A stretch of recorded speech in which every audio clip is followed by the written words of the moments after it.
جب اسماعیل علیہ السلام سے کہا نا ابراہیم علیہ السلام نے کہ بیٹا تیرے ذبح ہونے کا حکم ہو چکا ہے، کیا کہتے ہو؟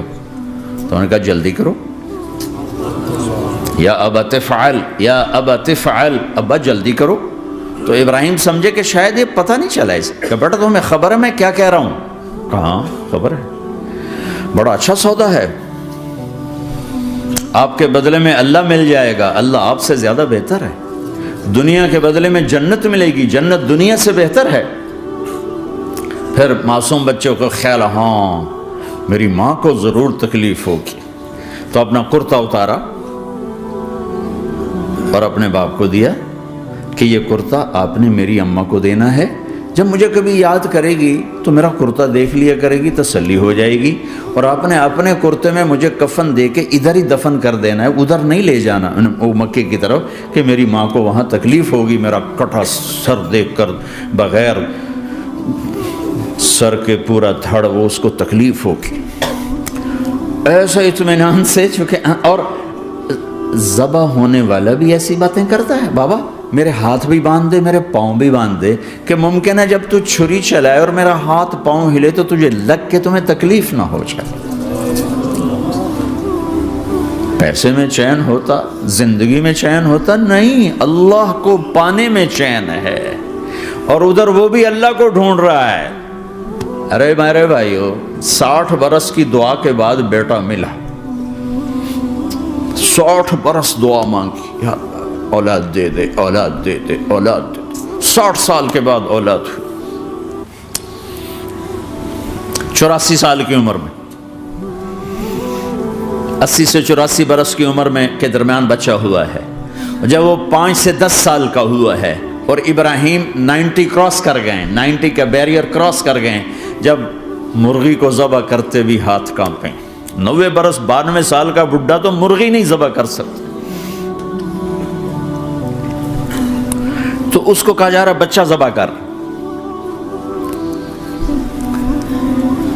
مینا کے پہاڑ سختہ تاری ہے، ہوائیں تھم چکی ہے، سورج مدہوش ہو رہا ہے، آسمان کے فرشتے ٹکٹکی باندھ رہے ہیں اور ان کے سانس اٹک رہے ہیں کہ یہ کیا ہو رہا ہے، کیا یہ بوڑھا کر جائے گا، کیا یہ اپنے بچے پر چھری چلا جائے گا؟ باندھ رہے ہیں ہاتھ اور پاؤں، اور پھر بچے نے کہا تھا مجھے الٹا لٹانا، سیدھا نہ لٹانا، کہیں تیری نظر پڑے میرے چہرے پر اور پھر تو رک جائے، نہیں نہیں نہیں، سیدھا الٹا۔ تلہ للجبین، اسماعیل کی وصیت کو قرآن نے بیان کیا، ماتھا ہے ان کے گھٹنے کو ان کی کمر پہ رکھا اور ایسے سر کے بال پکڑے، ایک ہاتھ میں چھری، ایک ہاتھ میں سر کے بال، اور یوں آسمان کو دیکھا، یوں تھوڑا سا اوپر اٹھایا نا تاکہ نیچے سے چھری چلائے۔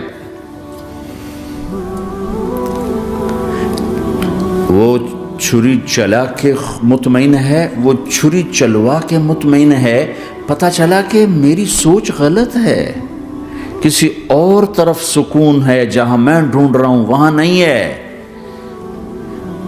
اپنی مرضی پوری کرنے میں نہیں ہے، اللہ کی مرضی پوری کرنے میں ہے۔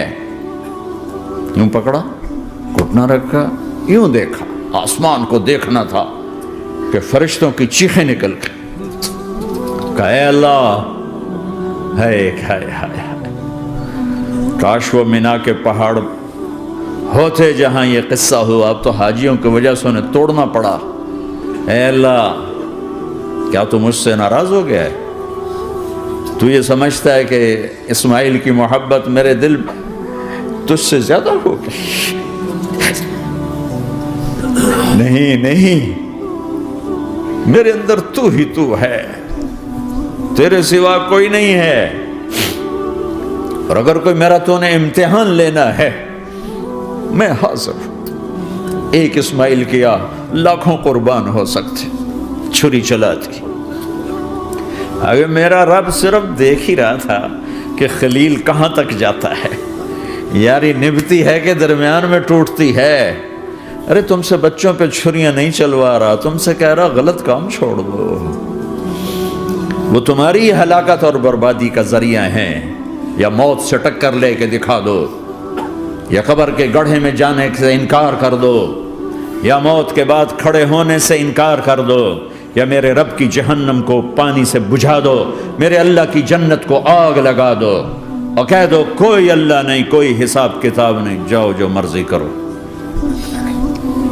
ادھر سب کچھ مانتے ہو، ادھر اسی سے بغاوت کرتے ہو، یہ کیا اسلام ہے؟ یہ کیا زندگی ہے؟ اے اللہ، ناراض ہو گیا ہے کہ میرے دل میں اسماعیل تجھ سے زیادہ نہیں، میرے رب ادھر تو ہی تو ہے، تیرے سوا کوئی نہیں ہے، تو ہی ہے۔ اور اگر ناراض نہیں کوئی میرا پیپر لے رہا ہے تو میں حاضر ہوں، یہ لے۔ اللہ اکبر۔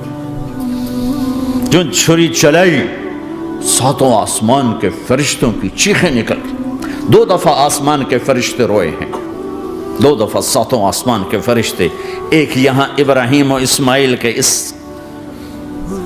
قصے پر، اور پھر 4000 سال کے بعد جب میرے نبی کو طائف میں پتھر پڑے۔ ہائے ہائے، جس کے وجود کی قسمیں کھاتا ہے لعمرک، جس کے چہرے کی قسمیں کھاتا ہے والضحی، جس کی زلفوں کی قسمیں کھاتا ہے واللیل اذا سجا، جس کے منہ سے نکلے بول کی قسمیں کھاتا ہے وقیلہ، تیرے بول کی قسم، جس کے شہر کی قسم کھاتا ہے وہذا البلد الامین، جس کی صفائی پیش کرتے ہوئے قسمیں کھاتا ہے والنجم اذا ہوا ما ضل صاحبکم وما غوا،